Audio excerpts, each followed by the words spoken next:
Really, man, come on. 6 o'clock news says somebody been shot. Somebody's been abused. Somebody blew up a building. Somebody stole a car. Somebody got away. Somebody didn't get too far. They didn't get too far. Grandpappy told my pappy in my day, son, a man had to answer for the wicked that he done. Take all the rope in Texas, find a tall oak tree, round up all of them bad boys, hang 'em high in the street, for all the people to see. That justice is the one thing you should always find. You gotta saddle up your boys, you gotta draw a hard line. When the gun smoke settles, we'll sing a victory tune, and we'll all meet back at the local saloon. We'll raise up our glasses against evil forces, singing whiskey for my men, beer for my horses.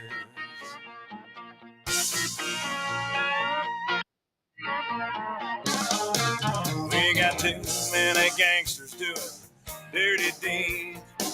Too much corruption and crime in the streets. It's time the long arm of the law put a few more in the ground. Send them all to their maker and he'll settle them down. You can bet he'll settle down. Cause justice is the one thing you should always find. You gotta saddle up your boys, you gotta draw a hard line. When the gun smoke settles, we'll sing a victory tune, and we'll all meet back at the local saloon. And we'll raise up our glasses against evil forces, saying whiskey for my men, beer for my horses. Whiskey for my men, beer for my horses.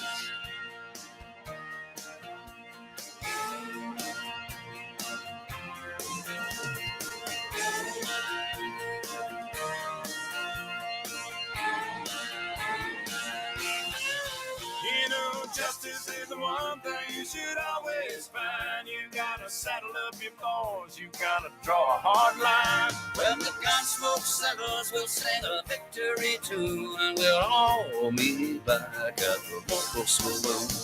And we'll raise up our glasses against evil forces, singing whiskey for my men, beer for my horses. Singing whiskey for my men, beer for my horses.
black private dick. That's a sex machine to all the chicks. You damn right. Welcome. Fix this camera a little bit. Welcome to another live Radical Republicans live show. I'm glad we got the sound fixed a little bit for the opening of this show, the music this week. It's been a struggle. This week, it's actually been a struggle. But we're doing well. We're doing good. Hopefully, everyone is doing good. And you all actually had a very, very good week, I'm hoping. Well, this week, we always live, unscripted, unedited, uncensored. I've been getting censored by X a little bit. I mean, when you're talking about certain things you can't talk about, certain people you can't talk about, you get censored. So I see you over there. Thank you for tuning in. I see you, Susan, Nicole, Carolyn. We got Lisa, of course, over there on Rumble and YouTube.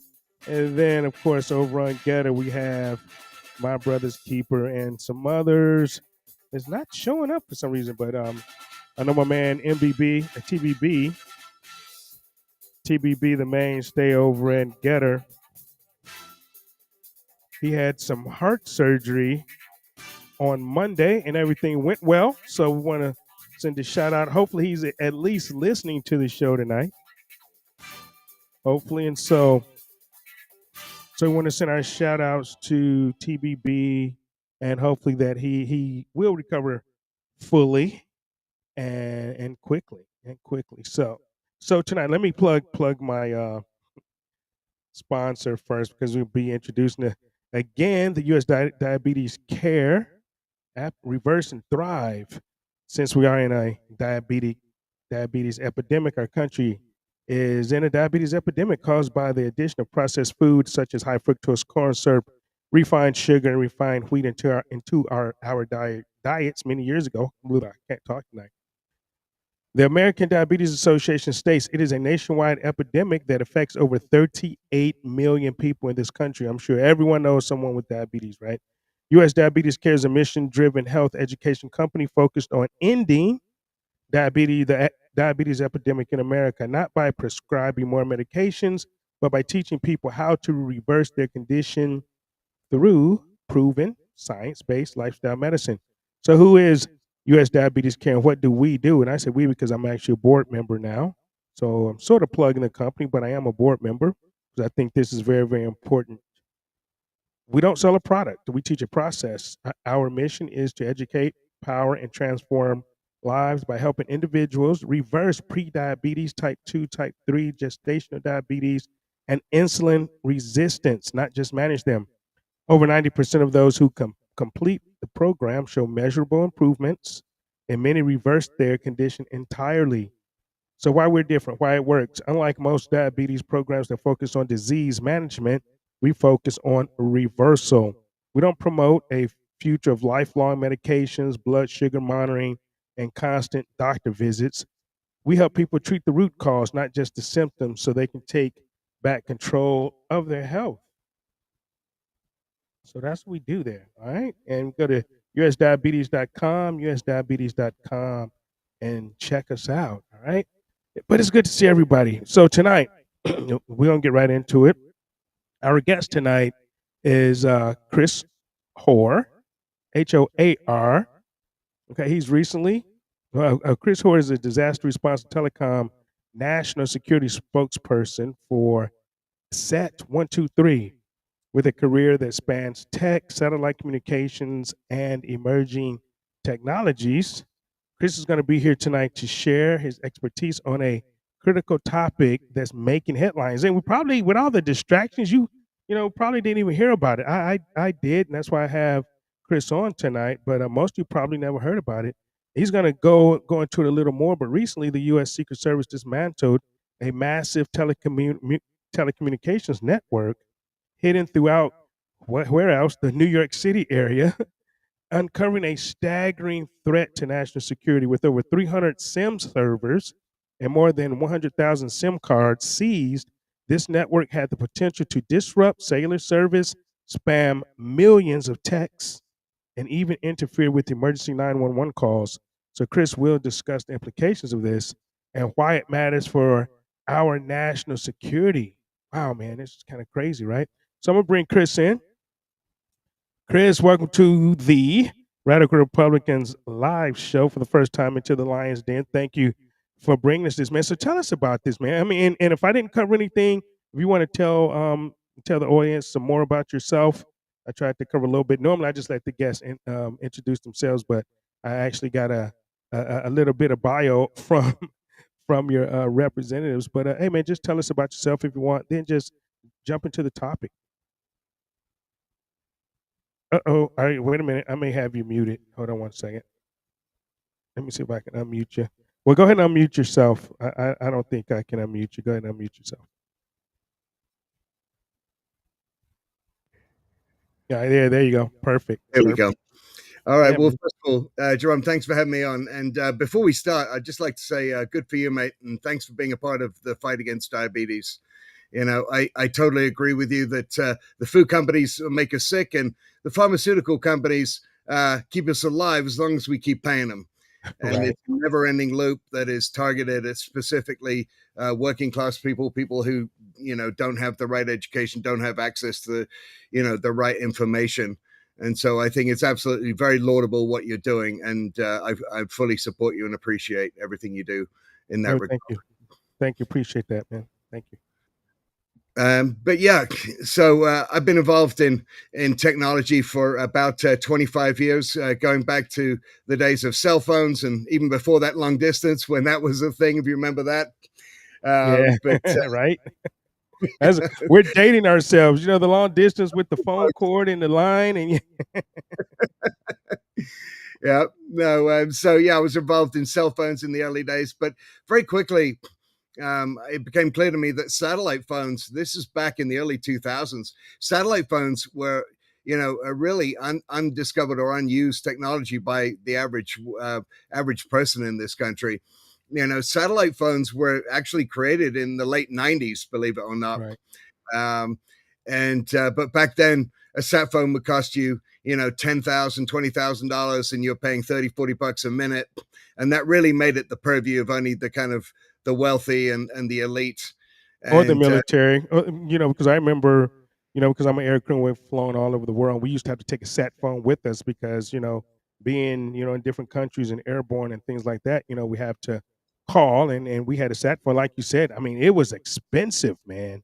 You know, luckily, you know, the government was paying for it, but that thing was really, really expensive.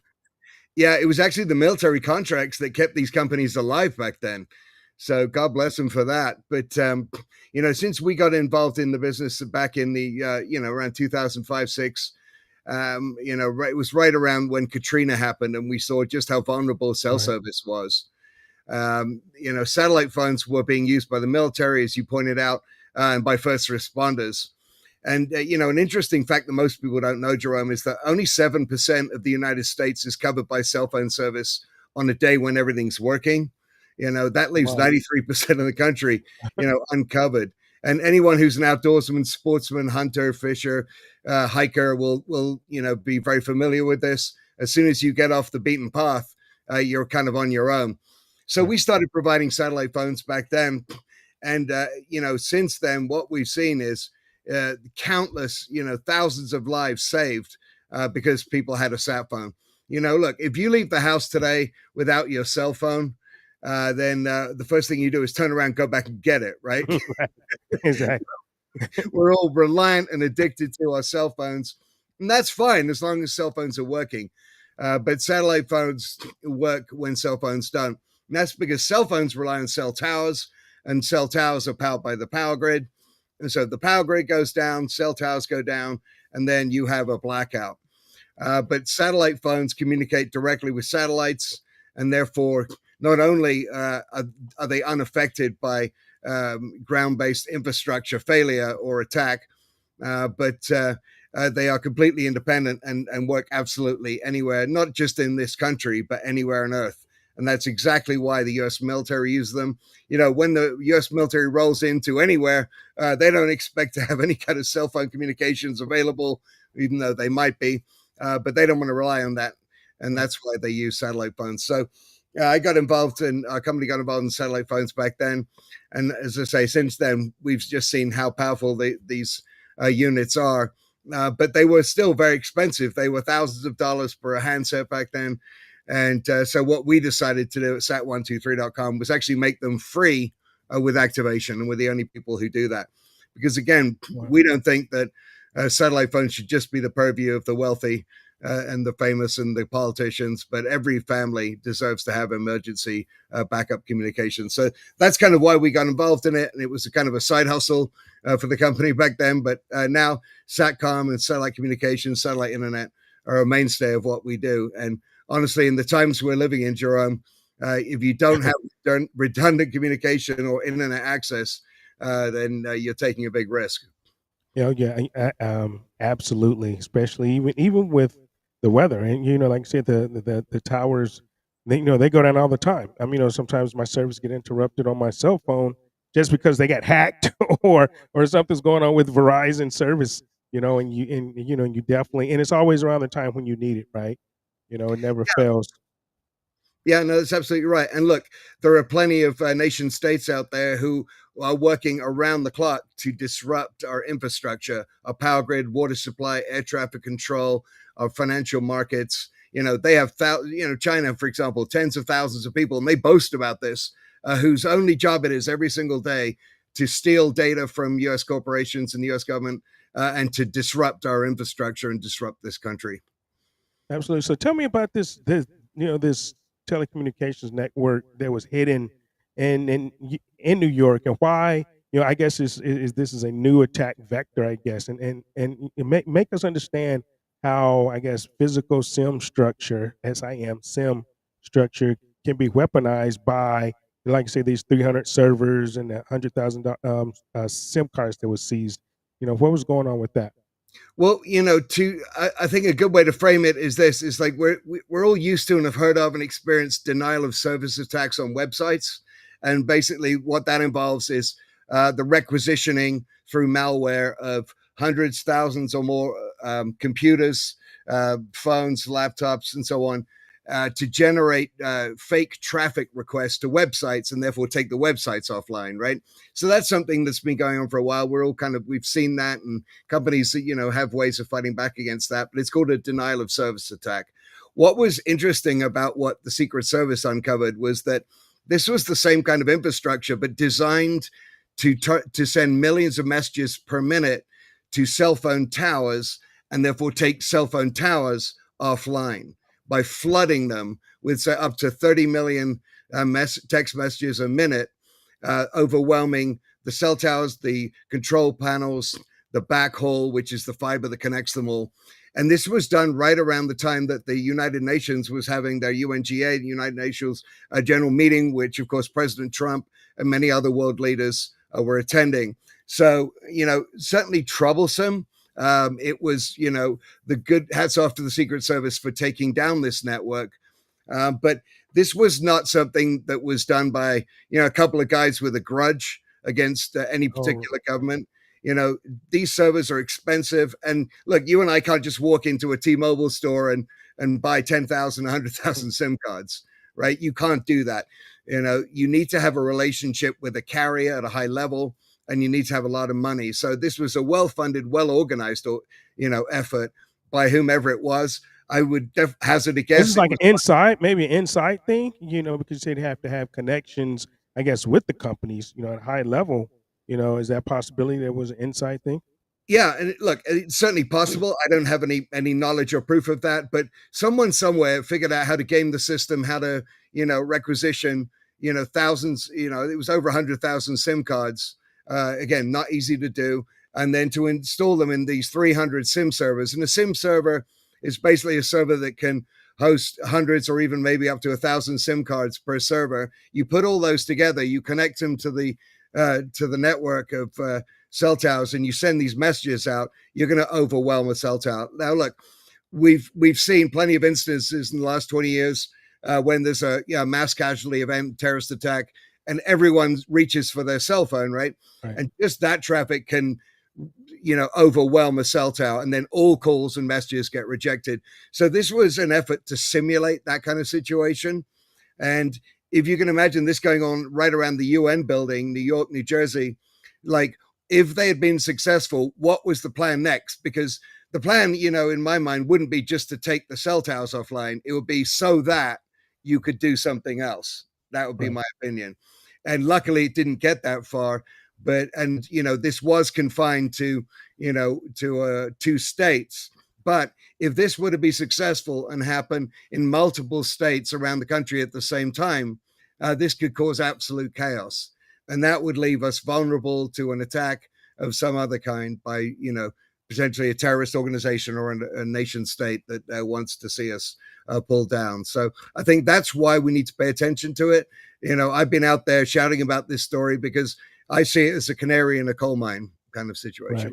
Right. Yeah, I can understand that. Now, I know our government, we can block cell signals because I know they do it around the White House a lot, especially when President Trump is there or President Trump is in the area. He's at an event, they'll block also. And that's for security because now we have cell phones that states can make explode and pagers and everything. So they block the signals for that reason. Now, what would happen if, let's say, a EMP was to explode? Would that take out the SAT coverage and SAT 123, coverage or capability? Because I know it would knock out all the cell phones, unless people had the Faraday cages or whatever. But how would that affect the SAT coverage? Well, it wouldn't affect the satellite phone coverage and network, but unless your device is in a Faraday bag, an EMP is going to fry all electronic components within the area that it's effective. So, this is, I'm glad you brought this up because, I think a lot of people don't understand this. It doesn't matter how much you spend on a laptop, a phone, a sat phone, cell phone. If you don't keep it inside a Faraday bag, then it is susceptible to that kind of attack. And, an EMP attack or, even a heavy solar flare can fry electronic components. And that is not, they don't discriminate from what kind of device you've got or how much it costs you. It doesn't matter. So having Faraday case protection, is again, just something that everyone should have as standard. And, apart from that, these days, unfortunately, I can go on the internet and for $20 buy a signal booster that can allow me to gain access to your cell phone, your laptop, your tablet, even if, I don't have to be right next to it. If I'm walking past you on the street, I can basically gain access to your electronic vehicle key fob, your laptop and so on, and steal all that data or steal the number for your car and just drive it off. And you wouldn't even know you've been robbed. So, Faraday bags protect you from hacking in that way, and they protect your personal data, but they also protect your equipment. Wow, that's kind of unbelievable. Now, I know you said the SAT phones are free when they sign up for service. So what is the service or what services do you have, and what are the prices on that? Well, we tried to kind of configure it to what people are used to. So you're paying starting, it's a little more than your average cell phone bill, but $80 to $90 a month. You're getting 150 minutes for your sat phone. And those minutes can be used to call anywhere, any country, any phone, landline, cell phone, sat phone, whatever it is. And you can even roll them over if you don't use them. But look, anyone else in the world is going to charge you $1,000 to $2,000 for the sat phone. And then you're going to have to pay, for the service as well. But look, I'm sure a lot of your listeners already have extra ammunition, water, extra food supplies, and so on, all these kind of things that anyone who is, prepared for what I see as the inevitable would have. But if you don't have redundant communications, then I think that's a big hole in your plan. Right. Yeah, I just brought up the website there, so I'm just showing everyone there. So what's the difference in the phones? You got the Emersat Digital Privacy 150, the Iridium Stay Ready 150, and the Starlink Mini on the go. Which one of these? I would assume that it's the Emersat that's free, I guess, because you said about or what? Yeah, right now the Emersat is free with activation, and I believe we still have the we have the Iridium 9555 for free with activation. The plan is a little more expensive, about $15 a month more. But look, the Iridium, they're kind of different networks. Iridium has 70 plus satellites that are low Earth orbit. Inmarsat has for satellites that are higher orbit and cover greater areas. But both are going to give you connectivity when or if the cell towers go down or the power grid goes down. I think that's what's important. Okay, that's awesome. So, how do people get in touch with you? What's your, I guess, information, contact information, or so people can maybe get in touch with you to get one of these? Yeah, they can go to sat123.com. That's SAT123.com. Or they can call 941-841-0844. That's 941-841-0844. We're open 24 hours a day, of course, with our clientele. They're Yeah, exactly. they don't Give care. me that number one more time. Give me that number one more time. I'm write Sure. it down. It's 941-841-0844. And you'll get a live answer. We don't put you through a voicemail tree or put you on hold or anything like that. Because when our clients call, it's typically because they're in trouble and they need assistance. Right. Yeah, like what's going on? So I hear a little bit. Is that Australian? Because you said mate. Is that Australian? Is that what it is, or I won't take offense British? to that. Or British? What, a British? That's right. Yes, sir. I'm Okay. originally from just outside of London, England. Oh, outside of London. I would expect you to say bloke, though. If you say Well, mate, look, Yeah. there's a couple of blokes I could talk about, mate, but I don't want to talk to you about them. You know what I mean? Right. There you go. Because I've been to both, so I'm like, okay, so and they're really, really close. Those accents are really, really close. So that is great, though, man. That is awesome. So it's sat123.com, and it's Chris Hoar, man. Thank you for coming on the show. You got anything else you want to share, though? Well, yeah, look, I mean, we don't just provide equipment for families, but also organizations, companies. If you're lucky enough or fortunate enough to have a boat, a plane, or something like that, or you have a business and you want to make sure that your business can continue to operate should the regular communications lines go down, we can set you up that. We have bonded installers across the country. So wherever you are, or even if you're outside the U.S., we can help you. So I mean, that's pretty important too, because like I said, me being a flyer, people that go on boats and campers, guys that like the outside. You get up in those mountains, man, because where I live, we go up in the mountains. There's no cell phone service up there. Absolutely zero cell phone service up there. So I actually maybe give me a call. I do have a cell phone, but I'm looking for another one. I'm looking for another. I need another one anyway. So you'll probably be hearing from me real soon, there, Chris. All right. All right, man, but thank you. Thanks Thank you so much for coming on, man. We appreciate it. That's sat123.com. This is Chris Hoar. Tell us about it. Thanks, Chris. Appreciate you. Thank you. All right, that was Chris Hoar. Sat123.com. Phone number is 941-841-0844. So I see Joe Olson is in the house tonight. Joe, Joe's been on the show a little bit. And I think I may be having another guest at like 9 o'clock. I don't know if she's coming on. She may. I may just have her come on early. I don't know what she's doing, but Ann Tatis may be on to tell us about We Are the Resistance. She started a new website and a new group called We Are the Resistance. And so I'm hoping to have Ann Tatis around 9 o'clock. And you know me, the show's not scripted. So what do you all want to talk about tonight? Okay, I'll tell you what I've been doing. If any of you been following me on, let's say, Facebook, right? Let's say Facebook. There's this. I've been putting up some clips because I've been watching this documentary called Europa, and it's been pretty amazing. It's been eye opening, to say the least. It's been eye opening. It's called Europa. And it's been blocked. A lot of, you can't share it on Facebook. So I've been actually recording clips of it and, putting it up on Facebook. And what it is, it talks about the Holodomor. If you haven't heard about the Holodomor, it was the real, I'm going to say the real bad, the really, really, and I think maybe the only Holocaust. People are going to be like, what? The more I'm looking at it, right? And I may take you there and I might even play some tonight. I may even play a couple of clips.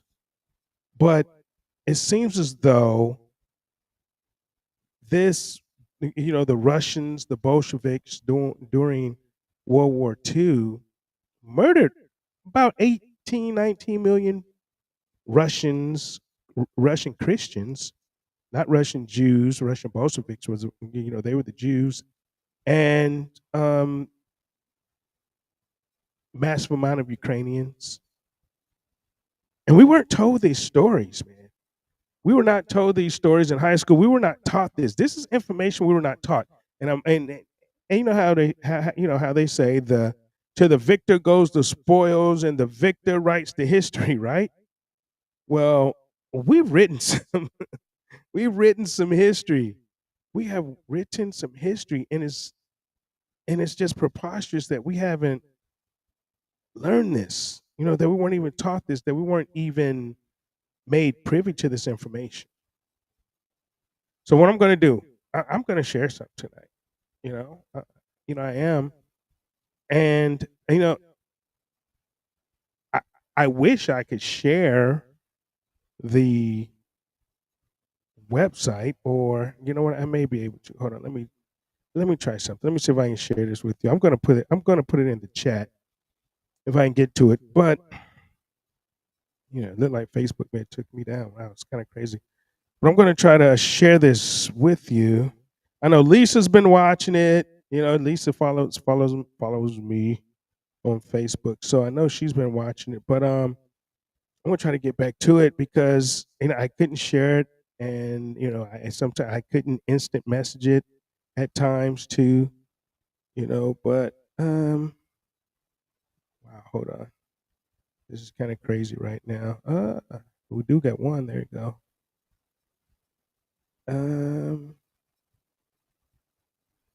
And this was not planned because you guys know, like I said, my show is unscripted, unedited, unfiltered, uncensored, and all this. So I'm going to try to get here, and I'm going to put this in the chat, right? If I can. I don't even know if they'll let me put this link in the chat. This is probably the most banned video ever. I thought Alex Jones was banned, but this is definitely the most banned video because they don't want you to know the truth. They honestly don't want you to know the truth. So what I'm going to do, okay, I'm going to put the link in the chat, and then hopefully it'll work. Okay. Let me see if I can do this on Rumble. Hopefully Rumble will allow that. All right, so I put the link in the chat on Rumble. I'm gonna put it on Getter. I know X. X. You may be able to see that too. Okay, so what I'm gonna do now, I'm actually gonna take you here. Okay, I'm gonna take you here. I'm gonna take you to episode 1.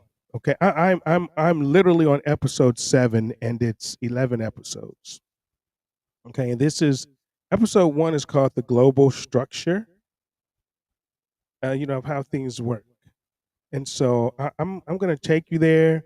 We're going to share the screen and let it run a little bit. And like Lisa said, it's absolutely jaw dropping. It's amazing. And not much amazes me, right? Not much amazes me at all. And so well, here it is. I tell you what. Let me campaigns requirement. What is this? What do you mean it does? It does not. Okay, now I was looking at something on Rumble. Rumble had sent me a message, but it wasn't about that. But it's truly jaw dropping, and this is just the first one. I may not play the whole thing because a lot of these are like an hour long, right?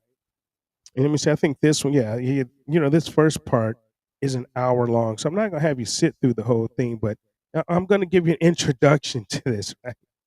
I'm literally gonna give you an introduction because right now it's up to 794,000 views on this.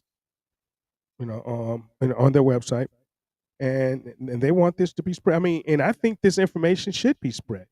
I think the information that they give is literally backed up by video, is backed up by written testimony, is backed up by personal testimony.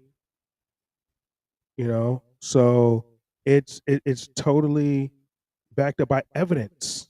Okay, and I think the Holodomor has more evidence that it actually happened than the Holocaust, because you know that a lot of the pictures, that we've seen, a lot of the pictures that's come out, about the Holocaust were what they call reenacted, and what I say, fake. Well, some of these pictures, some of the video that's in this Europa, I mean, they they have to put a disclaimer. They have to put a disclaimer that it, some of this is harsh viewing, but I think it's worth it, and you have to. And I'm risking probably getting shut down on Facebook. I'm risking losing a lot of followers, because it tells what I feel inside, and once I go back and I look up some of these things, because they give you the documents to look up. They have everything, and when I go to look them up, it's there. It's there. It's verified stuff, right?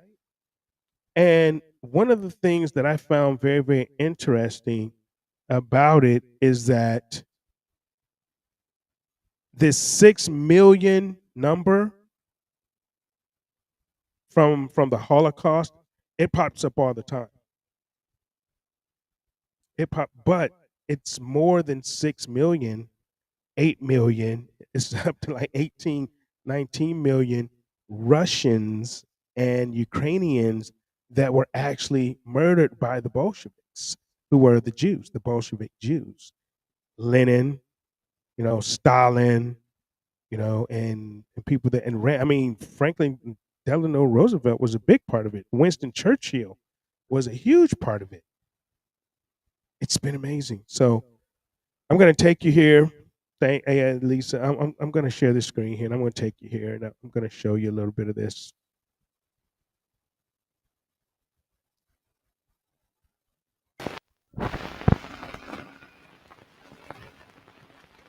If there was one physical subject, one material subject that we should focus on, in my opinion, it is very clear that the head of the snake is the financial system.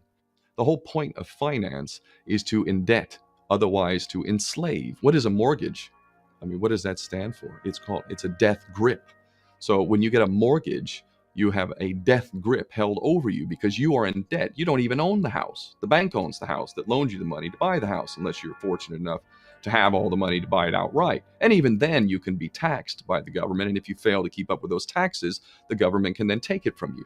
The whole system is based on a financial fraud, which effectively takes the power that we have and it gives it to a tiny group of individuals who are running the world through the control of finance. With the infinite supply of money that we have allowed them to take, they have literally an infinite supply of money.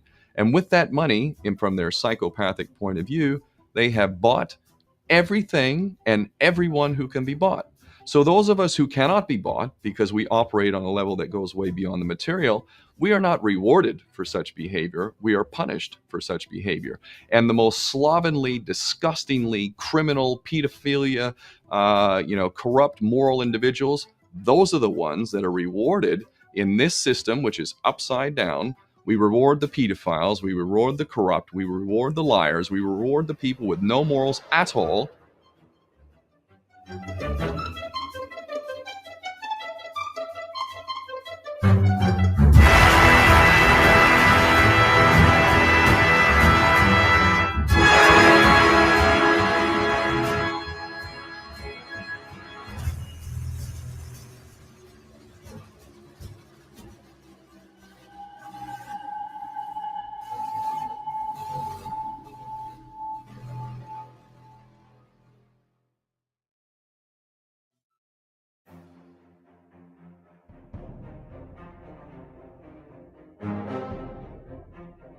In the middle of the 19th century, Moses Hess formulated the first written principles of communism.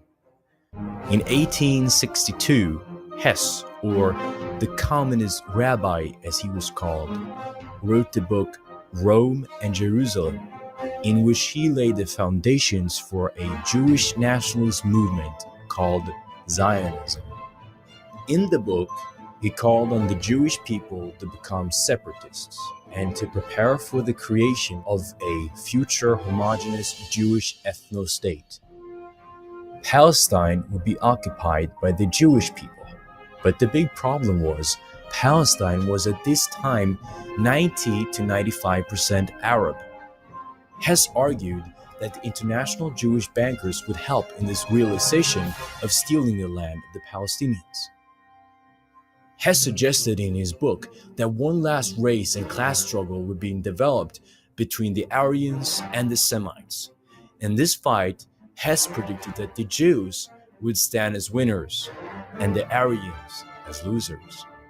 The Jews would stand superior over all other peoples.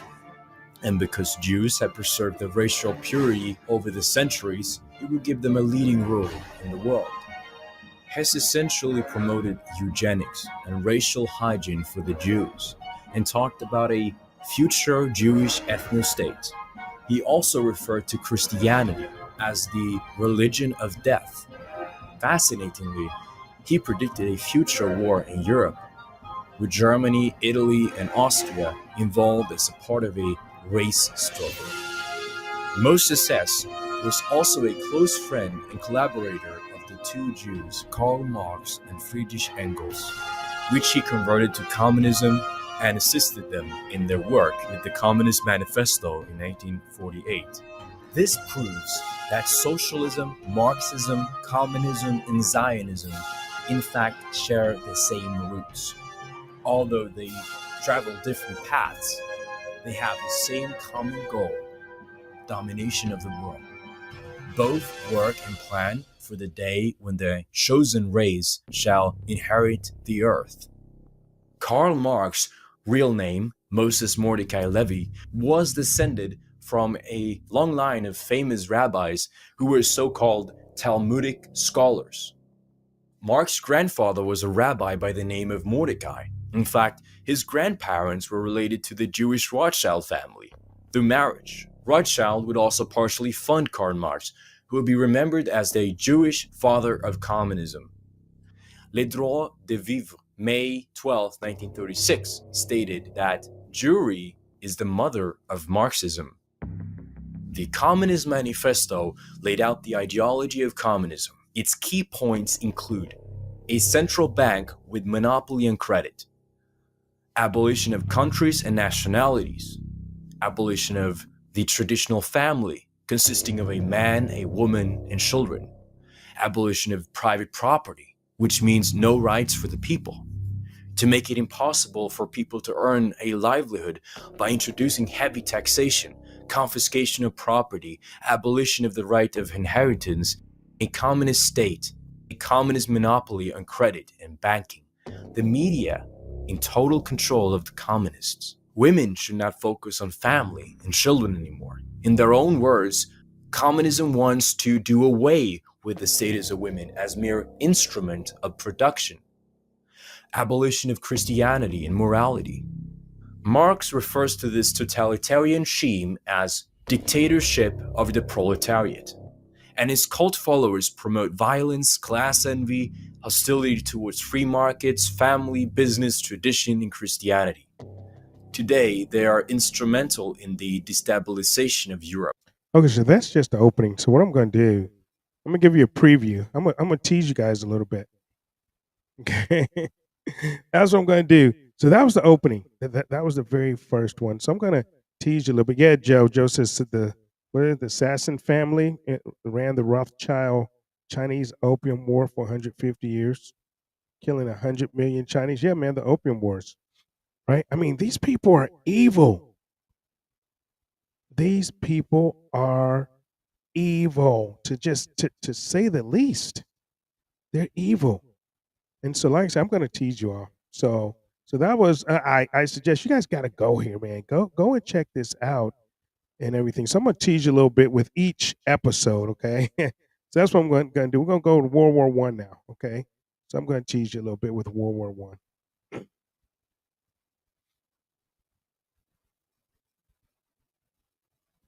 There were many different motives for why the First World War was fought. Since 1871, Germany had emerged as a powerhouse, upsetting the long-established balance of power scheme in Europe. The established great powers, Britain, France, and Russia, joined together in 1914 to destroy this new rival. On the 28th of June 1914, Gavrilo Princip, a Bosnian Serb and a failed student, assassinated the Archduke Franz Ferdinand, successor to the Austria-Hungarian throne. Austria-Hungary had signed a defensive pact with Germany, which Germany in 1909 reconfirmed by declaring that Germany was bound to stand by Austria-Hungary even if it had started a war. Austria declared war on Serbia, which started the First World War. Throughout the whole war, Germany wanted peace and had nothing to gain in the conflict whatsoever. Even if Germany was well on its way to win the war in December of 1916, Kaiser Wilhelm offered to negotiate peace with the Entente powers. By December 1916, Germany had a clear advantage. France had suffered horrible losses. Russia faced internal Bolshevik uprising and revolutionary chaos and had to withdraw its troops. Britain was under the U-boat blockade and not 1 inch of Germany had been occupied. Germany still offered generous peace terms. Kaiser Wilhelm was ready to just call off the war and return to how things were before. That was when the Zionist Jews, Chaim Weizmann and Nathan Sokolov, approached the British with a dirty deal. They offered to use their global influence to bring the US into the war on Britain's side, while undermining and destroying Germany from within. In exchange for US entry, the British would steal Palestine from Ottoman Turkey, which was Germany's ally, and then allow the Jews to settle there. The deal was called the Balfour Declaration and was delivered to the Baron Walter Rothschild. Jews in London then sent messages to Louis Brandeis, one of the Jewish members of the Supreme Court, instructing him to pressure President Wilson to join the war. Other Zionist power brokers such as Bernard Baruch, Paul Warburg, and Jacob Schiff also pressured America to join. The British government agreed that they would support a Jewish homeland in Palestine in exchange for the powerful Jewish lobby in America getting the USA to join the Allies. British airplanes dropped leaflets over Germany, printed in Yiddish. The Balfour leaflets to win Jewish support in Germany by promising the Jews a homeland in Palestine after they had won the war.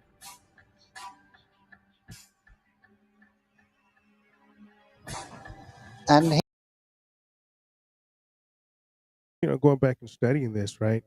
So I go back and tell people about this Balfour Declaration, right? This declaration that, I mean, it was already set. And, so this Palestine Israel war stuff, I mean, Palestine's doom was made between Great Britain and, the Zionists well in advance, and with the help of the United States. The United States, I mean, we've been controlled. You talk about, I go back and look at this stuff. I've been watching this and go back, how long have we been occupied? And what I mean by occupied, by the Bolsheviks, by these powerful Jewish, I mean, we have AIPAC who they don't have to register as a foreign agent. And I'm going back as far, I mean, this is before World War One. How long have we been manipulated? How long has the United States been occupied and controlled by the Jews? I mean, you can go back to Woodrow Wilson and those that tried to break us free pretty much got murdered. JFK, right? And we didn't want to go into a war. Somehow we were forced into it. Somehow a big event came up. They tried to get us in the war with USS Liberty. Didn't happen. Then 1993, the World Trade Center bombing didn't happen. We had other things way prior to that. And, and these videos hit on all of it.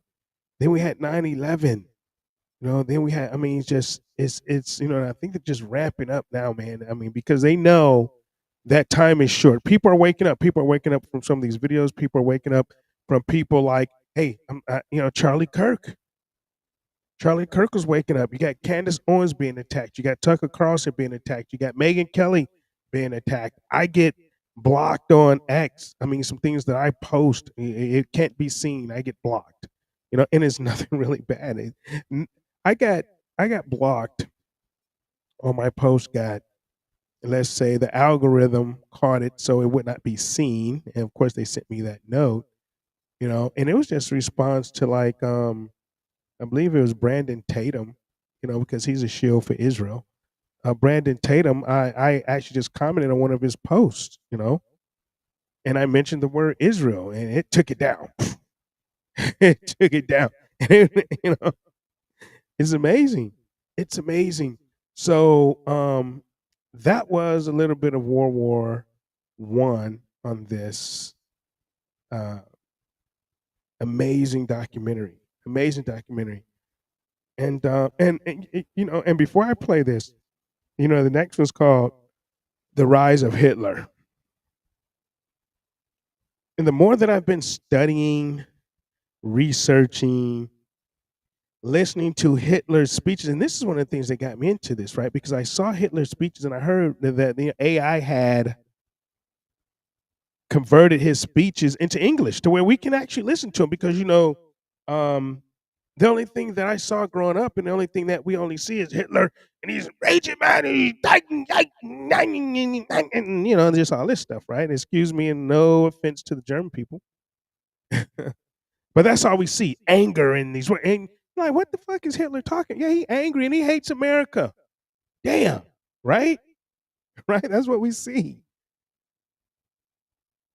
Those are lies, man. We've been lied to. I'm 50-ish, 59. I've been lied to my entire life. And some of you I know, Carolyn says that she's my elder, and I appreciate that. But we've been lied to our entire life about everything.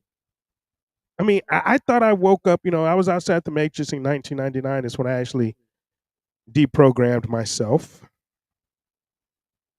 And I see a lot of things now for what they are. I can see the playbook. The playbook is clear. The playbook is used over and over. People still fall for the same old playbook. And why not keep using it if people keep falling for it? But there are more and more people waking up. And so I see a lot of things and have a lot of battles and conversations with people and get called all types of names, just everything. But I don't care about that, because I can see, and and pretty much like I say, I'm undefeated, right?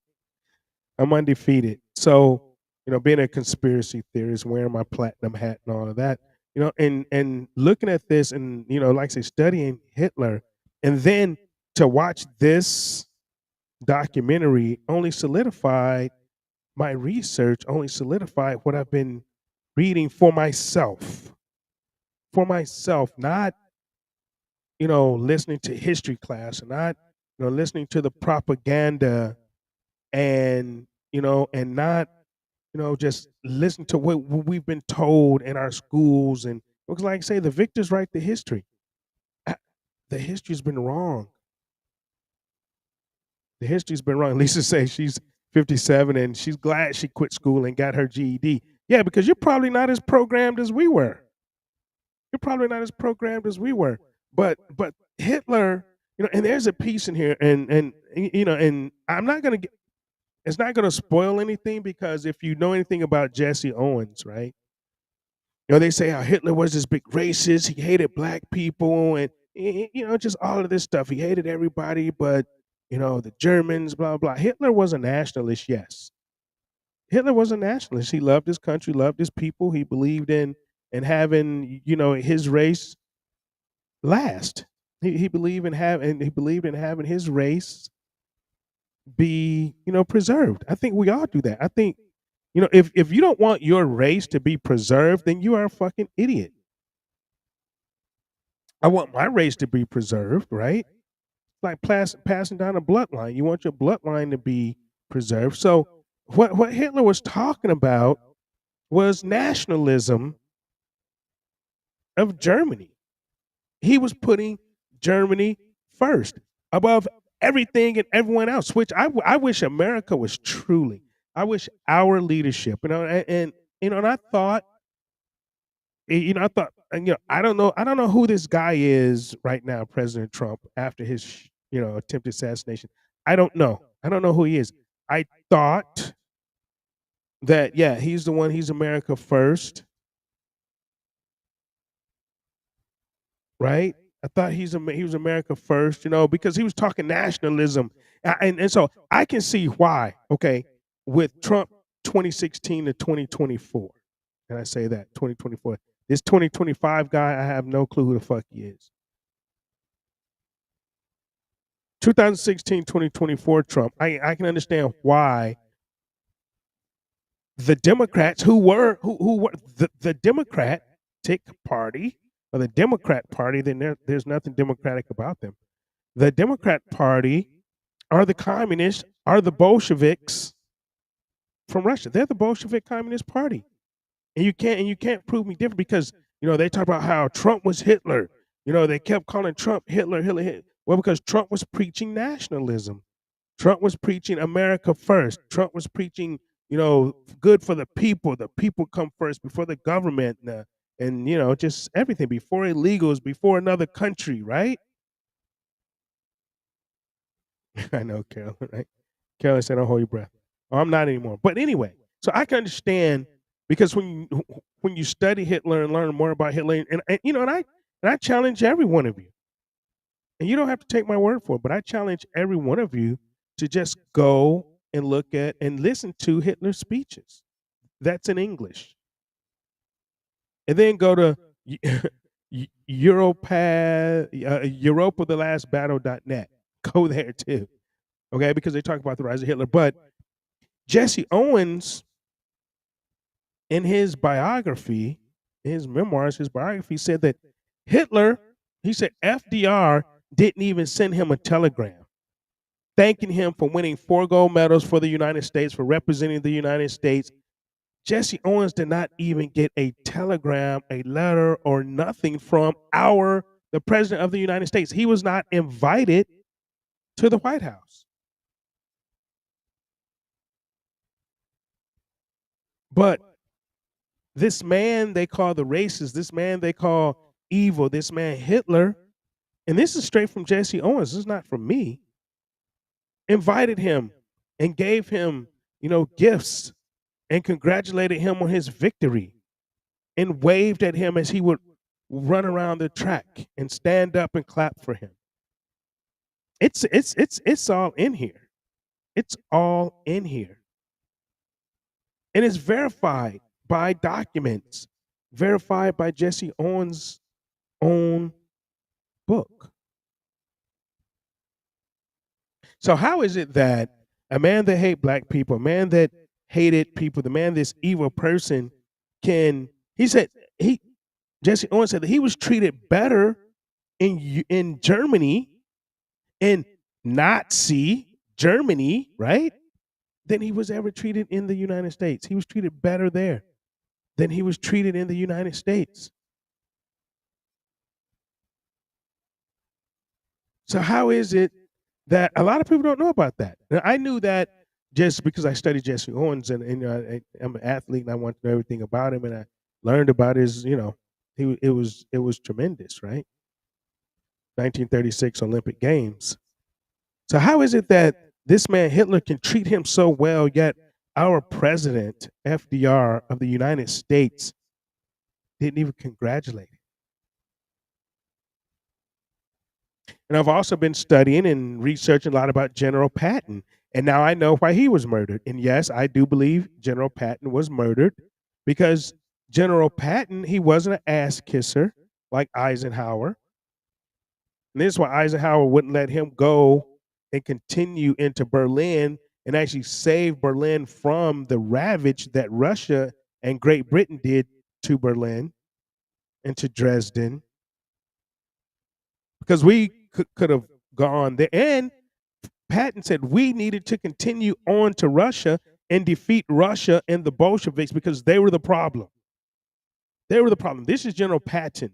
They were the problem. General Patton said that we fought for the wrong side. We helped the wrong people. We fought the wrong country, where we should have been fighting Russia and the Bolsheviks. Look it up. Don't take my word for it, right? Okay, so I'm going to tease you a little more. I'm going to keep teasing you a little bit. So this is The Rise of Hitler, episode 3, Rise of Hitler. Here, tease you a little bit.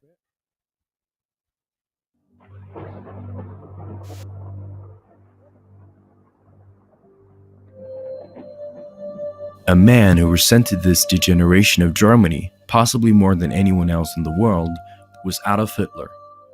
Born on April 20th, 1889, into a working-class family, he was raised learning everything in life the hard way. Hitler lived as a homeless drifter for most of his life in the city of Vienna after being rejected by the art college.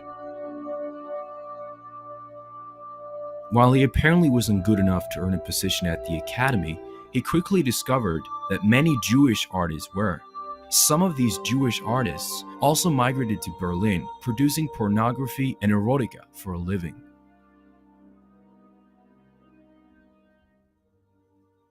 Hitler volunteered to fight for Austria in 1914. By that time, both of his parents had passed away.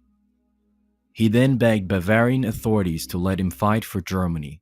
He fought with great bravery, instinct, and distinction, and was promoted to Lance Corporal. He received the Military Cross, Iron Cross Second Class, Iron Cross First Class, and 6 medals for bravery.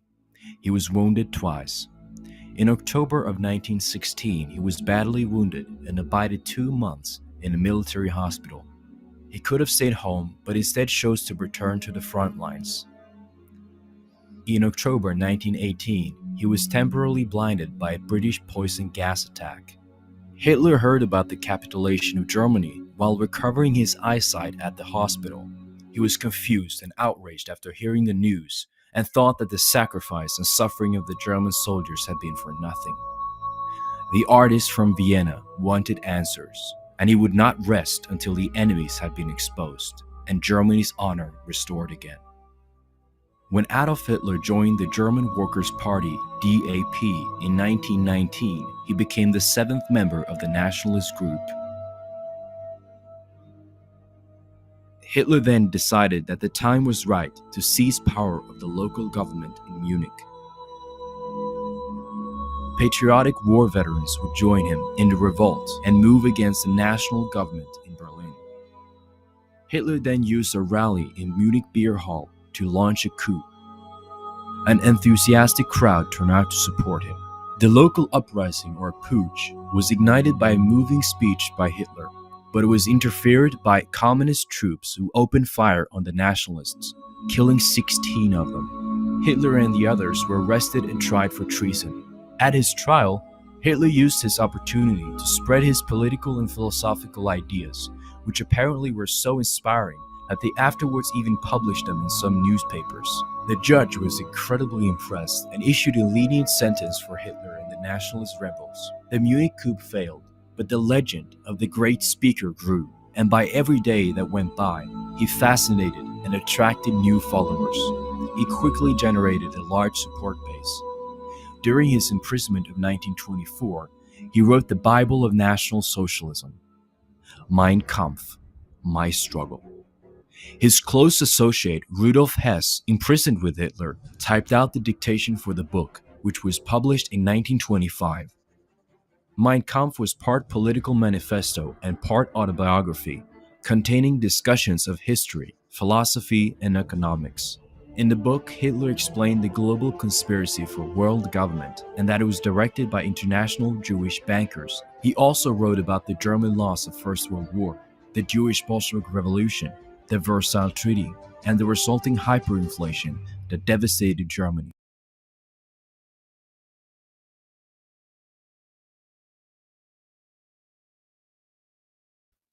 I'm going to stop there right there for 1 second.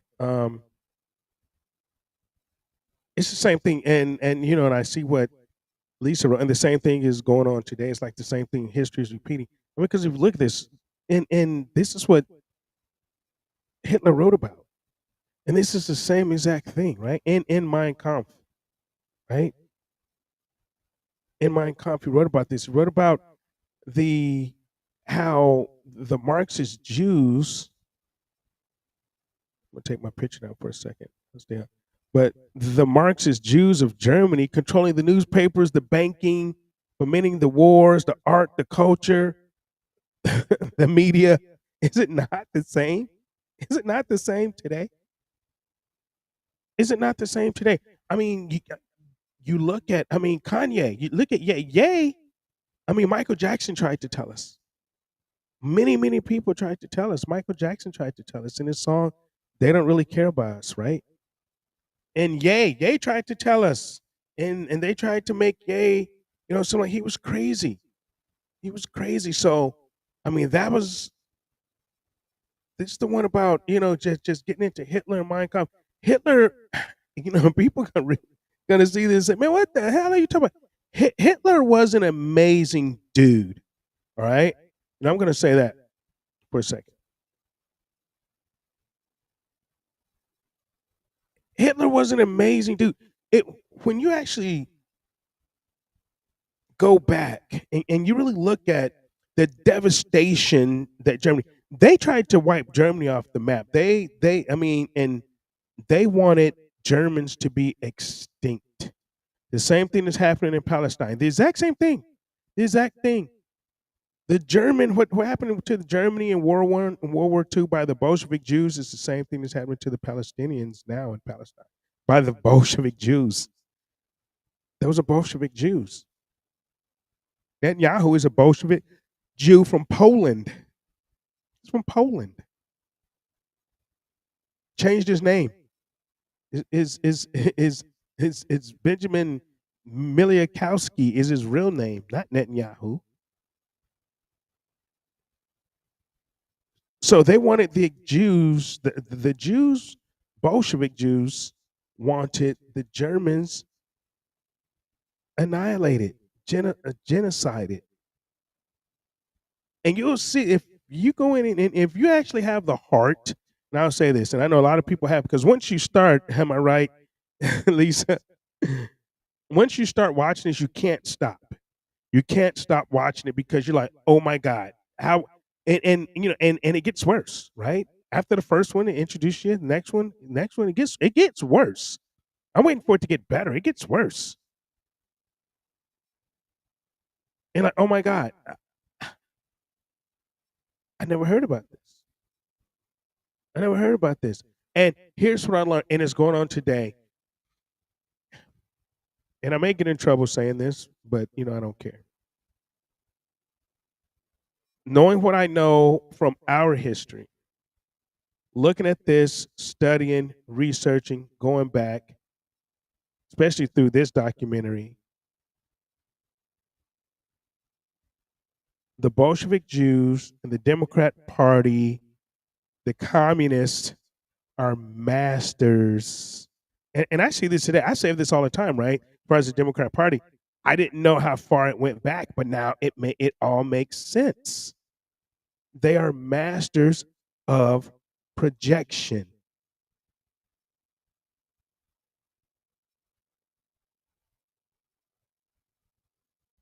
They are masters. Yeah, I know. I'm teasing people. I want people to go and get this. So I'm cutting off. I'm only playing a little small clips of each.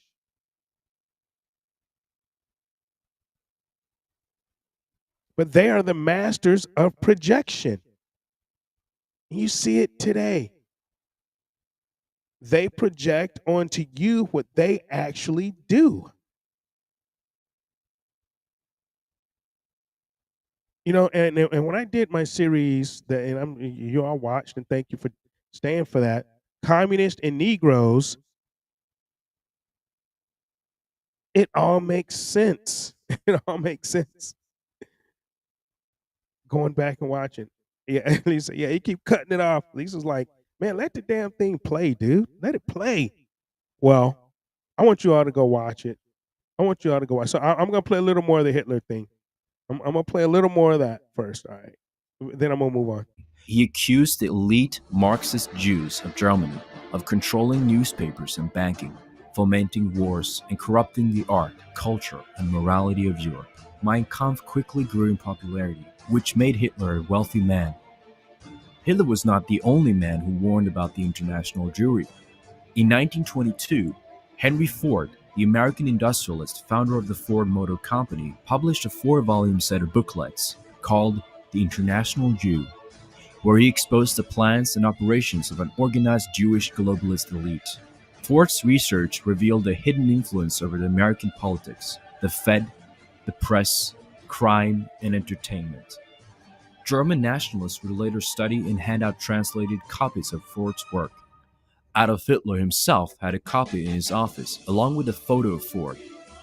Ford himself referred to the problem of the rising influence of Jewish supremacism as the world's foremost problem. In 1931, Hitler said that he regarded Ford as an inspiration. To draw people away from both right nationalist and left socialist parties, Hitler merely added national and socialist to the party's name, making it NSDAP, taking socialism without internationalism and nationalism without capitalism. Hitler said to the people that Germany's most precious possession was their own people, and that they all had to unite to save their own nation.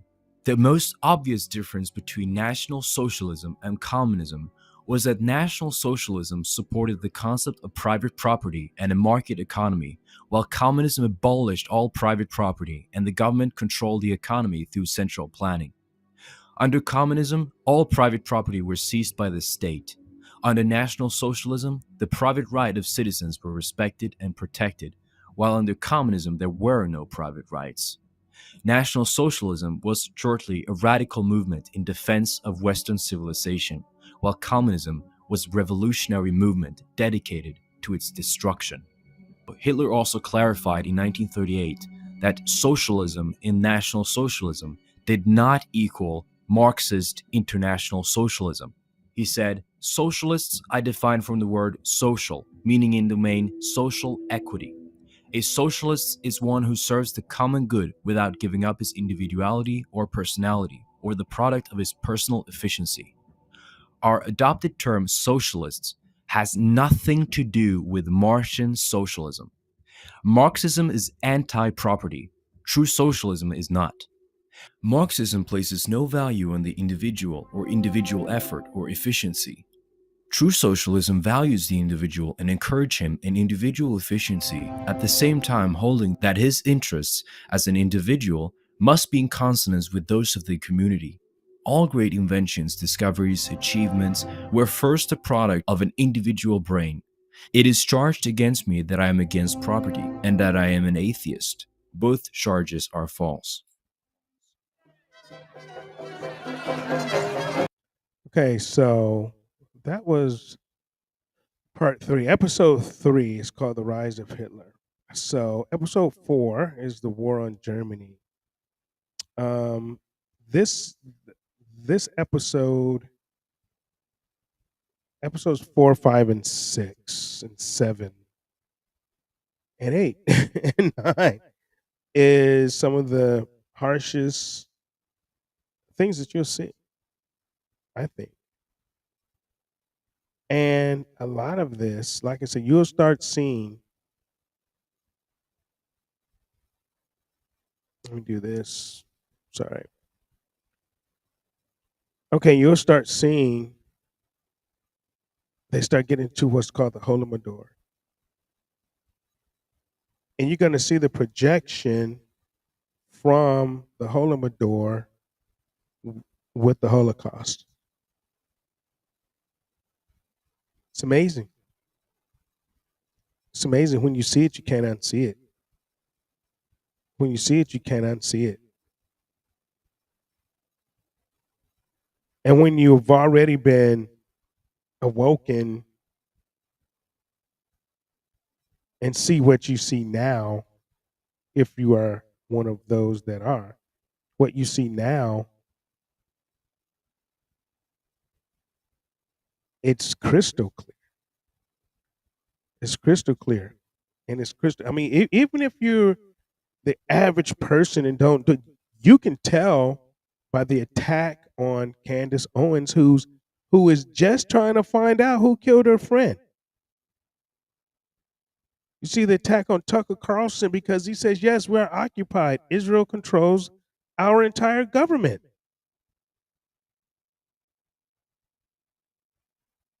And so that's all I'm going to tease you with the show, I think. I want to talk about some current events. So go there, go to EuropaTheLastBattle.net and watch it. You have to. It's in the chat. It's in the chat. Go do it. But I want to get some of your opinions on some things because it is a couple of things happening. Okay, we have this on October 10th, I guess. There was a supposed ceasefire between Israel and Hamas that took effect. Okay, so how many of you believe that this is just part of the plan? Because I keep telling people, even the local level, yeah, Jackie, no doubt, no doubt. And Hamas is on the payroll. I mean, it's out there. It's out there that Hamas got paid from Qatar or through Qatar from the Israeli government. The Israeli government set up the payment from Qatar to Hamas. Hamas is on the government payroll. And I have video now. It's in Hebrew though, and my friend has translated it for me. She's trying to type it out, and she's from Israel. She typed it out. There's a video out, and I said that there's no way with the technology and the security force that Israel has that October 7 ever happened without, well, they knew about it. I mean, Egypt told them about it. Many countries said that it was going to happen, and they stood down and for 7 hours. Now, here's the video that I have in my possession. I have this video. She sent it to me. She used to be an IDF soldier for Israel, and she has family. But there's video out. You won't see it here in America. It's in Hebrew. It's from Israel. With soldiers, IDF soldiers, admitting that, I guess, in whatever security offices they had, I guess when they were hiding, I guess, right? They were hiding out. There was some bombings or whatever. They were hiding, and they heard Hamas. They heard Hamas speaking Arabic. They heard people speaking English. They heard people speaking Hebrew together. They had the keys to the security office and the codes to the computers to shut down the security systems. I know this is the first time you ever heard it, probably the only time you hear it. Nobody else is going to tell you this. Hamas was there with English speakers, with Hebrew speakers together. They had the codes and they shut down the security systems, because here it is. The security systems, the technology that my friend told me, right? She explained it to me. She said there is no way that took place without a stand down, without them knowing it, because if a bird lands on a fence, the bird will get shot. They have basically automatic weapons, robots. They have this technology like drones, like robots. If you get close to that fence, you're going to get shot. A soldier don't even have to be there. But now, right, we're supposed to believe that. I mean, any idiot, you think about the security that Israel has, right? The border. You can't walk, even Charlie Kirk said you couldn't walk a block without a 19-year-old, holding a machine gun of some sort. And you have this technology where automatic weapons, drone technology, robot technology, if a bird lands on the fence, the bird gets blasted. So there's no way this happened. And I have this video of them stating this. She translated for me, and I was like, wow. She's like, Jerome, we were right. We were right. I could play it for you, but shit, I can't understand it. She told me.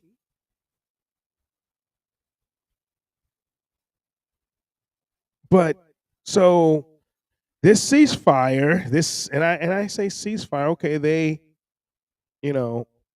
Okay, they said, okay, it's time now. We've genocided a bunch of people. We're gonna try to play nice now. So we're gonna stand down for a minute and we're gonna get hostages back, right? That's supposed to be the deal, right?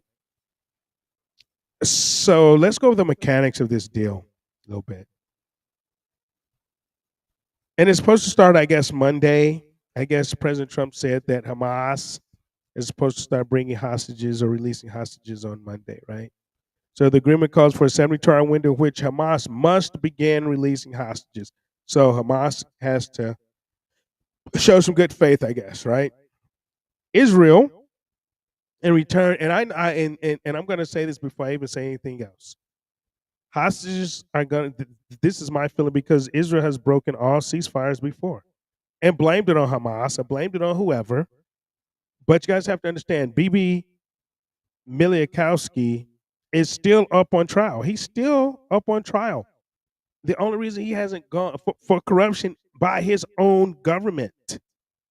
By his own government. As long as they stay in a state of national security, he does not have to go to trial. And every time he has a trial date, something happens, some bombing, something happens to where he has to call another national state of national security. And so he doesn't have to go to court. But he's actually on trial for corruption in his own government. So Hamas will return hostages. Something will happen, a bombing or something, and Bibi Milikowski will blame Hamas or somebody, and then they'll start bombing the Palestinians again, right? And a bunch of them are starting to return to Palestine. But Israel, in return, will start releasing 2,000 Palestinian detainees, and supposedly including some with longer life sentences, right? Though certain high-value prisoners, like Marwan Barghouti, however you say his name, has been explicitly excluded. Can't get him. Can't get him. So the way I understand this, as the hostages are released, they will first go to Red Cross. The Red Cross is another agency with the UN, another agency that I've studied and heard. I mean, all they do is really work in child trafficking, world child trafficking. So they will first go to the Red Cross, then to Israeli military bases or medical checkpoints, depending on their condition. They'll do that. Also built into this is supposedly this partial withdrawal. And some of you have probably heard about this. So, but we're just going to go over it because, I think it's necessary to watch what happens Monday and Tuesday. So a partial withdrawal of Israeli forces from certain areas of Gaza, and behind this certain line, I guess, whatever, the red fucking line or whatever, and the opening of humanitarian corridors for aid, fuel, medical supplies, reconstruction, etc. Right? And this plan is framed under, some are calling Operation Shavim Legvuladim. Is some Hebrew, and I know I screwed it up, and I apologize, but it's Hebrew for returning to their border, right? So it's a symbolic operation aiming to bring hostages home. Hostages, right? Okay, so here's some key data points for this. And if you guys got something else on that, let me know. Just let me know and we'll go over it. If you have any questions, you guys want to talk about anything, throw it up in the chat, man. Throw it up in the chat. Have any questions? Let's just do it. All right? And hey, man, I'm sorry to hear about your dad, MBK. Hey, and I've had relatives too. We were talking about died MBK. You can't see the getter chat, but he said that she said our military have been used and abused. And I said, yes, millions have died and didn't have to. And she said, yeah, truth, my poor daddy. And so yeah, it's insane. Insane. So throw it up in the chat, man. Let's talk about some things. Don't be shy. If anybody wants to come on the show, I always give people the opportunity to come on the show.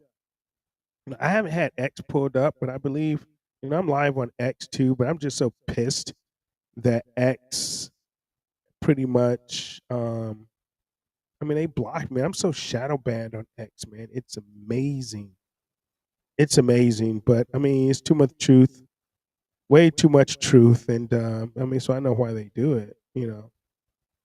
But I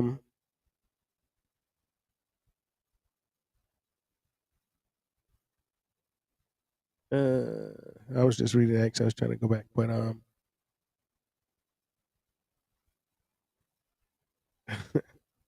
not gonna get into it right now. All right, so the status update and key points. So Israel, this is what Israel is expecting. All 20, I guess there's 20 living hostages. They have over, I think they have 48. Okay, Hamas has 20. Now all of this. Now think about this shit, right? I mean, I understand, you know, wanting hostages back and everything, right? All of this is supposed to be over 20 hostages, all the genocide, all the murder, right? But anyway, Israel expects all 20 living hostages still in Gaza to be freed Monday morning or somewhere around then. Trump said Monday or Tuesday, so free Monday morning, all 20 living hostages. And then in addition to the living hostages, Israel is supposed to receive the bodies of 28 deceased hostages. Thousands of Palestinian prisoners will be freed, many held without charge or for security reasons. I mean, they've just held these people for nothing, really. Among them are women, children, and others arrested during the 2-year war. Why are children arrested? Why do you have children that are prisoners? Why do you have women that are prisoners? I'm sure they weren't arrested. But anyway, so the ceasefire so far is held the third day. I mean, but they did bomb the shit out of Gaza prior, you know, over the weekend, you know, starting Thursday, Friday. They were bombing the hell out of it. Now we'll see because the skepticism still remains pretty high. But I think they called the dogs off for a minute to get their hostages back because it wasn't work. People, I mean, 74% of the Israeli population don't even want Milikowski as the prime minister anymore. They want him gone. So they've actually had, you know, rallies in the street against Netanyahu, in the streets of Israel against Netanyahu. So I think he says he sees the writing on the wall. Okay, I better get these hostages, or people are actually going to see that. I really don't want them because this is bad. This is not a win, quote unquote, for Israel, because if once he gets the hostages, he has no more pawns on the board. He's been using these hostages as pawns. As pawns. He has no more pawns on the board once they get released, once he get these hostages back. So what's going to be his excuse? It'll be another false flag, I'm telling you what it is. It will be another false flag, and it may be because also they're ramping up for war again against Iran. He's been out on the media talking about Iran and how they have these long range ballistic missiles now, not nuclear, because the only country that's in the Middle East that has a nuclear program is Israel. Of course, they won't let anybody inspect it. They won't sign the nuclear proliferation treaty. They won't even let Americans come there to see how many nuclear weapons they have. It's a secret. The only country in the world. Why do we allow that? But that's for another show. That's for another show. So Trump has declared the war ended en route to Israel. Trump is supposed to go to Israel. Okay, he's supposed to go to, I believe, Egypt. He's supposed to go to Israel, and I guess maybe be there to sign this agreement. Okay, that's from Reuters. Reuters. That's from Reuters. You know, Reuters is Jewish owned, by the way. All right, so here's what I see as risk, and here's some criticism and some things to watch on this, right? How about the VA crap? Jackie wants to talk about VA. That governor, you talking about that governor's terrible debate, man. I should have came back and run for governor. If I knew, if you know, people asked me to come back, Jackie. Okay, they asked me to come back and run for governor because whether you're on the right or the left, you have a bad candidate, right?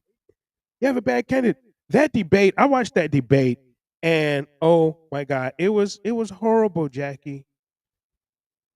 Jackie, that debate was, I mean, it was horrible. People, oh no, Winsome Sears won the debate because Abigail wouldn't come out and say that she no longer supports Jay Jones for his text messages saying that, the Speaker of the House should get 2 bullets in the head, and so does his children. And she begged and begged. Oh, come on, Abigail. Why don't you tell? Why don't you tell us, Abigail, why? Or why won't you tell us that you denounce, that you don't no longer endorse Jay Jones? It was, I know you did, Carolyn. You did ask me in the beginning. You did, man. And I'll tell you the honest truth. Here it is. Here it is. Thank you, Jackie. Jackie said, yes, please come back. Here it is, Carolyn. I came out here, man. I came out here to Idaho, and I fell in love with the freedom of this state. I fell in love with, this is the conservatism and the freedom of this state used to be what Virginia used to be when I first moved to Virginia.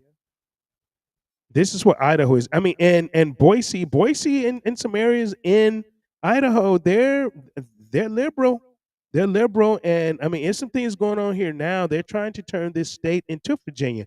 They're trying to turn this state into Colorado. Luckily, we have a state legislature. It's deeply red. We have a super majority, and we're trying to keep these people in. I think the governor is a piece of shit. He's what I would think a rhino. I think we have a rhino senator. But I fell in love with Idaho. I fell in love with where I live, right? And I'm gonna get back to the things, but like I say, man, this is an unscripted show, man. That's what makes this show so good, I think. But I fell in love with. I don't even know what and I lived in Virginia Beach, right? I lived in Virginia Beach. I lived in Virginia Beach when Virginia Beach was good. I moved to Virginia Beach in 2002, and it was good. Had the number one schools in the state, Virginia Beach. But now it's getting bad, and so I love where I live now because I don't know what a police siren sounds like. I don't know. I don't hear police sirens.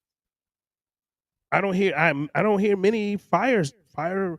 I have a fire station right around the corner from me. Right behind, I never hear it. I never hear fire trucks, but I never hear police sirens. I never hear about well, too much. Of course, we got some Californians moving in now, and we have some illegals. And, there are illegals here, man. But when ICE went out, Walmart was empty again.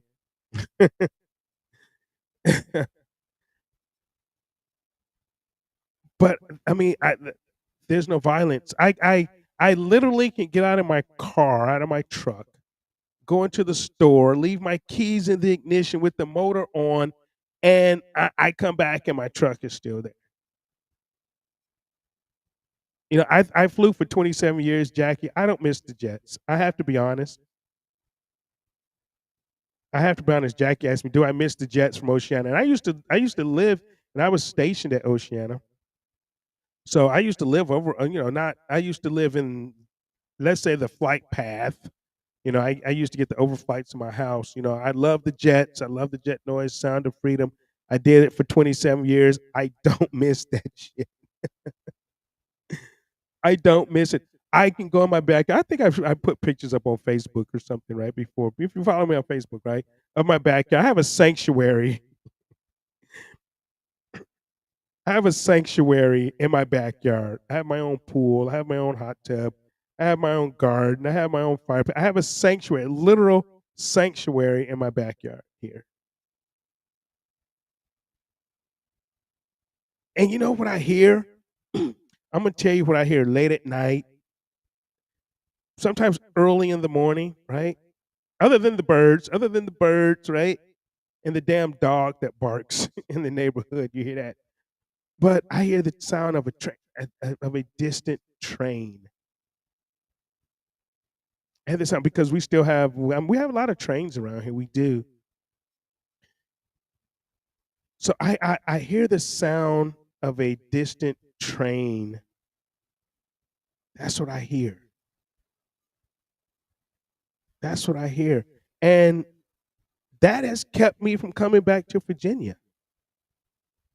Literally. And you know, and it's bittersweet because I want to come back. I almost came back and ran for governor. Really, I did. I was very, very close.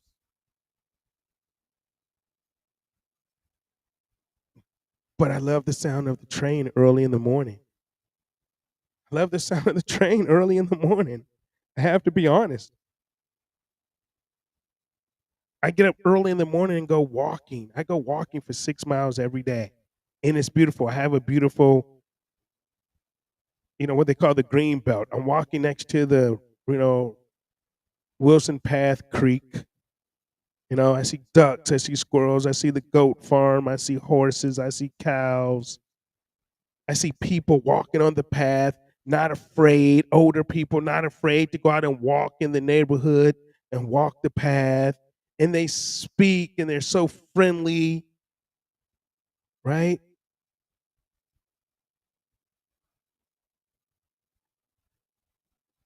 And so it's like I fell in love with this place. I can go up to the mountains. I can go next to the Pet River. I can go hunting. I can go fishing. I can just go hiking up in the mountains. In the winter, I can go skiing. I can go snowboard. I mean, it's so much to do here, and and I am a realtor here, by the way. So if anybody wants to move here, I can get you a house. That's a plug, right? Matter of fact, I'm closing on a house in a couple of weeks, but I mean, yeah. I mean, it's been hard. It's been hard. It's been hard to leave and come back to something that's getting worse. Unfortunately, Virginia is getting worse. And it, I mean, the governor you had, I tried to warn people about Governor Youngkin. I tried to warn people about Kiggins in Congress.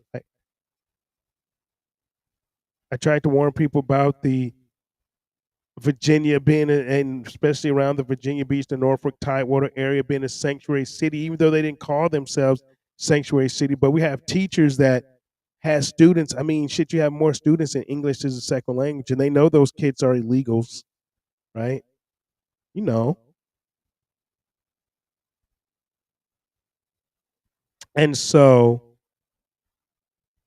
yeah, I mean, I love my life where I am right now. But I love you all and I miss you all in Virginia. I really do. And you know, let's see what happens. You know, maybe I don't know, maybe it may change my mind. Maybe things may change here and I might change my mind. I don't know. But the way things are going is that hell, we might all need to. I have 27 acres of land in Alabama. I may be going back there and just setting up the compound because we might just have to go off the grid and set up the compound and live off the grid the way things are going, right? All right, so we're gonna go back to the risk and criticism. These points, okay, to watch. Okay, it's I mean because it's the fragility and the violations. Ceasefires has always collapsed before. Okay, always collapsed before both sides, and I mean, and when I say both sides, I mean the Palestinian people. They are the ones that's suffering. Yeah, and the Israelis when they get it, I mean, they're not getting attacked by the Palestinians. I mean, where they have spitballs, they have nothing to fight with. You know, and here's the thing: you have Netanyahu blowing these people up with 1,000-pound bombs, and these people have spitballs, man. I mean, they throw rocks. They get shot for throwing a rock.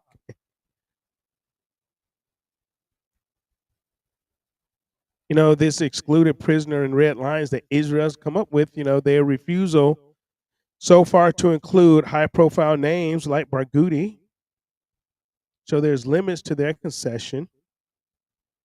So, you know, Hamas is going to push for more in the future. And we're saying this believing that Hamas, that there's two separate factions here, okay? that there's two separate factions, Hamas and Israel. Hamas and the Israeli government. Okay, we're believing that, right?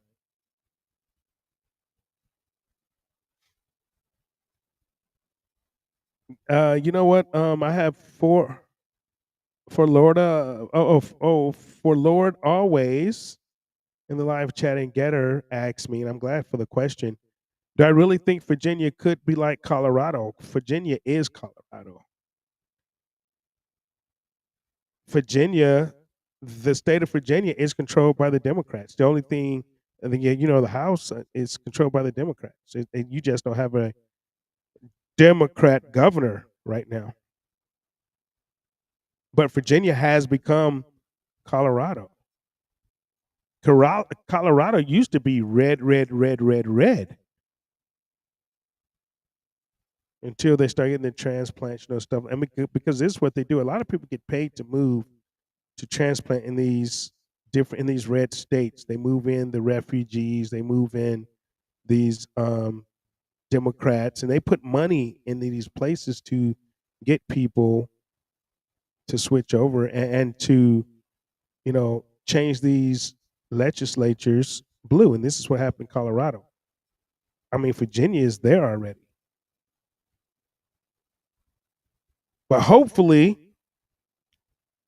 you all will get a legislature, House, the House delegates in the Senate, and they become Republican controlled or conservative, controlled. But I don't even know what that means anymore. Because we have Republicans that's not as conservative as they should be. So I don't even know what that is, if that's going to be a thing. Because you have these Republican sellouts, you have these rhinos, so you really don't know if they're really conservative for the people. They just have an R by their name. So a lot of times you don't even know who you're voting for. You know who, but you're like, damn, I got Spamberger or Winsome Sears, a Democrat and an R. Both of them suck, but I'm Republican, so I have to vote for the R, right? Thinking that, has to be better than the D. I mean, but that's what we are, man. That's what we are. And yeah, it's kind of crazy. But anyway, so Gaza's governance and Hamas's role. So the ceasefire does not it does not, even though it's been said, but it does not automatically dismantle Hamas. And so the question of really who governs Gaza next is still unsettled. And now that's one of the touching points, right? Hamas is supposed to dissolve. Now I want you to pay special attention to this one. Special attention to this one. Because like I've told you, Hamas is on the payroll of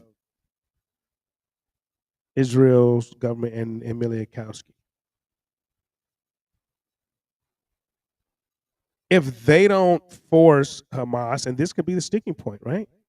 For the breakdown of the ceasefire, if they don't force Hamas to dismantle and they accept, Hamas will have a role, then it's rigged. It's rigged, and they're going to keep Hamas in the fold to do their dirty work to continue to bomb and take over. So watch that one, right? So reconstruction versus the accountability thing.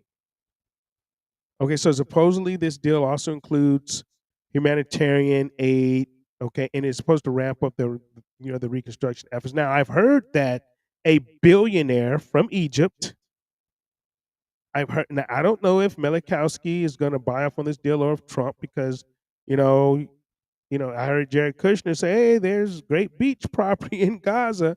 So I don't know if Trump, wants the beachfront property, to build the hotels. We've seen some of the AI stuff. But I've heard that this billionaire in Egypt has offered to rebuild Gaza for the Palestinians. For the Palestinians, not for Trump, not for Israel, but to rebuild Gaza for the Palestinians.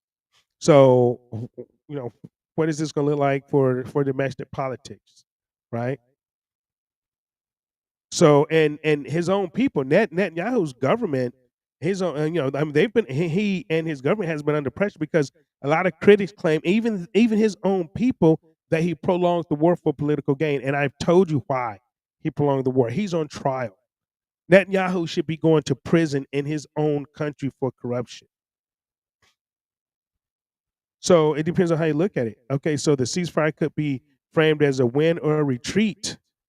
And Netanyahu or Milikowski is not going to take a retreat, right?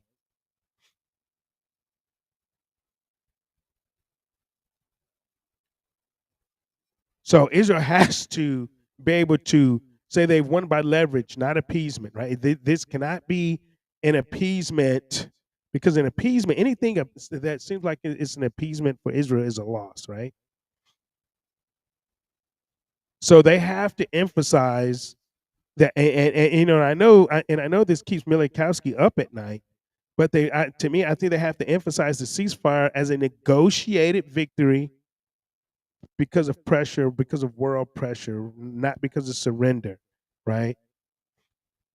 Not because of surrender, but from pressure, right? And like I said before, that one area I told you, definitely look at. So definitely don't swallow this whole deal. Watch the exclusions. Watch how they play the exclusions to maybe break the ceasefire deal, right? Because Israel is clear. They are not going to release its most dangerous prisoners. They're not going to do that, right? They're not going to do that. And so that's a red line for Hamas, right?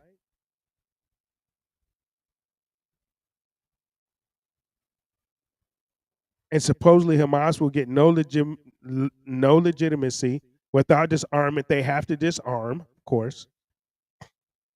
The aid is good in there, okay, but control. Who's going to control the aid? I mean, because you have to look at the influx of. And President Trump said, excuse me, which I think is a bad idea. And then, he said it, and then, the Secretary of War Hegseth came back and said, no, we're not. But Trump said that, and the stories were like, well, 200 troops were going to go to Israel to monitor and facilitate this ceasefire, this deal, the hostages, the humanitarian aid, to safeguard it, for oversight. I think that's a bad idea. Now, Hegseth came out and said troops are not going. So which one is it? Are troops going or troops not going? Which one is it?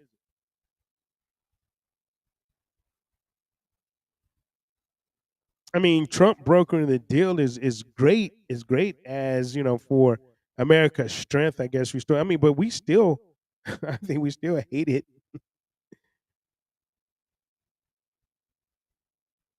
We still hate it around the world. And Trump did not get the Peace Prize. The lady, who was it, Machada from Venezuela, got the Peace Prize. She thanked Trump. But I think the Peace Prize, they gave it to Obama for not doing anything. So I think after that, it's useless and worthless anyway, to be honest.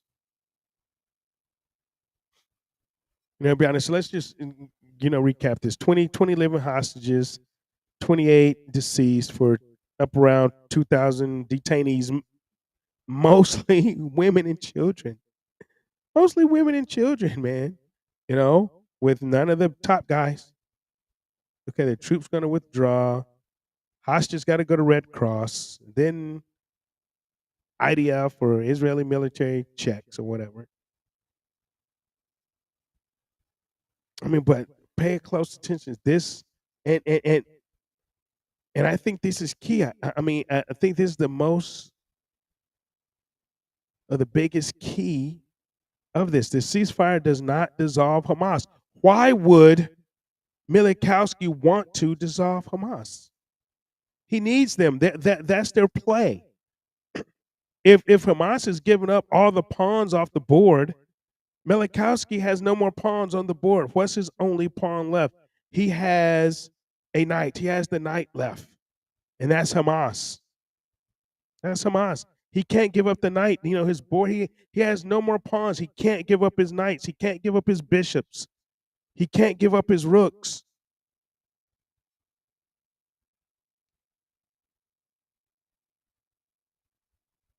He has to keep them in order to continue to fool the people, to use the people, and continue, this chess game. That's just my belief. I mean, that's what I believe. Wallace, Idaho. I've never been to Wallace, Idaho, my brother's keeper. I've never been there. But that's one of my adventures. I have a list of things to do, man. I have my bucket list of things to do, and it's so much. This is a huge state. Oh my God, it's huge. I mean, to get to the northernmost tip of Idaho from where I live, it's like a 9-hour drive, and that's up at the border of Canada. We border with Canada up north, Utah and Wyoming and Arizona. But Wallace, Idaho, I'm gonna put that on my list. And Wolfgang Felix, hey man, how are you? Say America doesn't give a shit about you. Yeah, no doubt, right? They say the new voting system is confusing for Virginia Beach. This is what Jackie says. You're talking about the 731 or something, right? About the city council, the 10-1, 731. I mean, this is what it is. I mean, this, the elections in this country, the elections in this country is BS, man.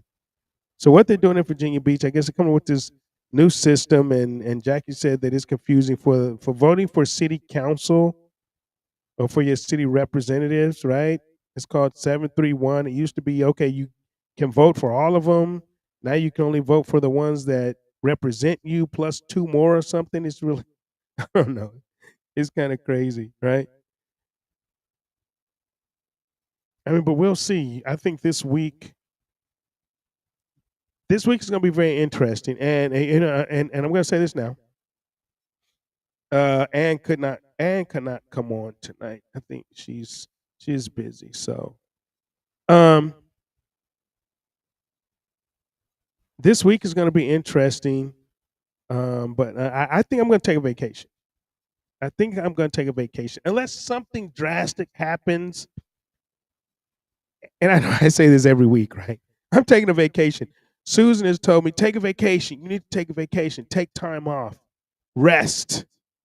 And every time I come on, I think about it. And every time I come on, I'm like, yeah, I need to. But something happens, I say, I got to get on, man. It's like I'm addicted, right? But I think I'm going to take a vacation. So I may not be here next week. I may not be here the week after that. I don't know how long my vacation is going to be honest. I really don't know. But unless something drastic happens, and I may be back next Sunday, I may not. But I think Susan says yes, rest. But I may not be here next week. I think I'm going to take a vacation, at least 1 week. At least take next weekend off. And matter of fact, I know I'm going to take the weekend of the 26th, October 26th off. That's my anniversary. Jackie says we'll see you next week.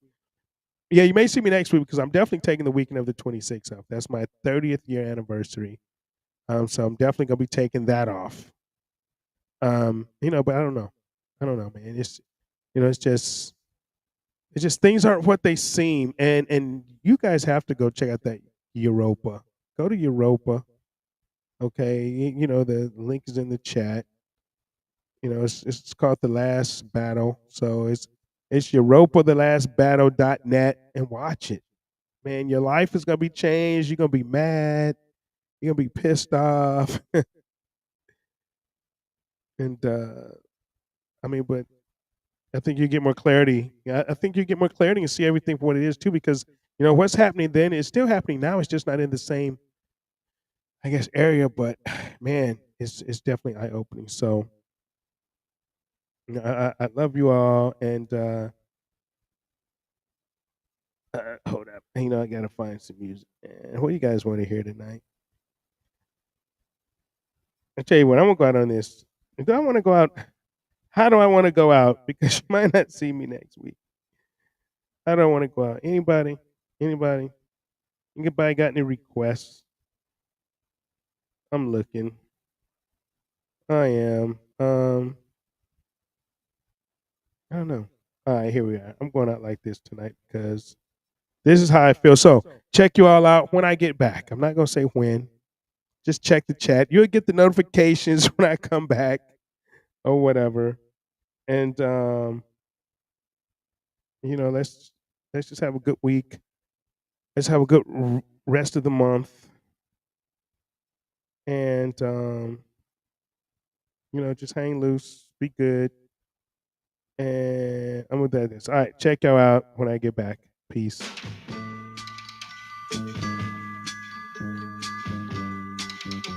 Listen, baby, ain't no mountain high, ain't no valley low, ain't no river wide enough, baby. If you need me, call me. No matter where you are, no matter how far. Don't worry, baby. Just call my name. I'll be there in a hurry. You don't have to worry. 'Cause baby, there ain't no mountain high enough.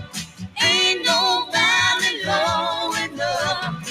Ain't no wide enough To keep me from getting to you, baby. Remember the day I set you free. I told you you could always count on me, darling. From that day on, I made a vow.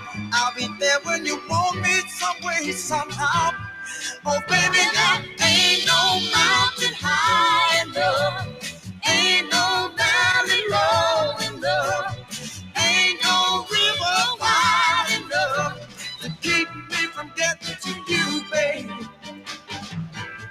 Oh, no, darling. No wind, no rain, or winter's cold can stop me, baby. No, no, baby.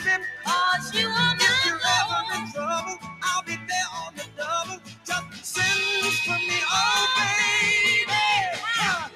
My love is alive, way down in my heart, although we are miles apart. If you ever need a helping hand, I'll be there on the double. Just as fast as I can. Don't you know that there ain't no mountain high enough?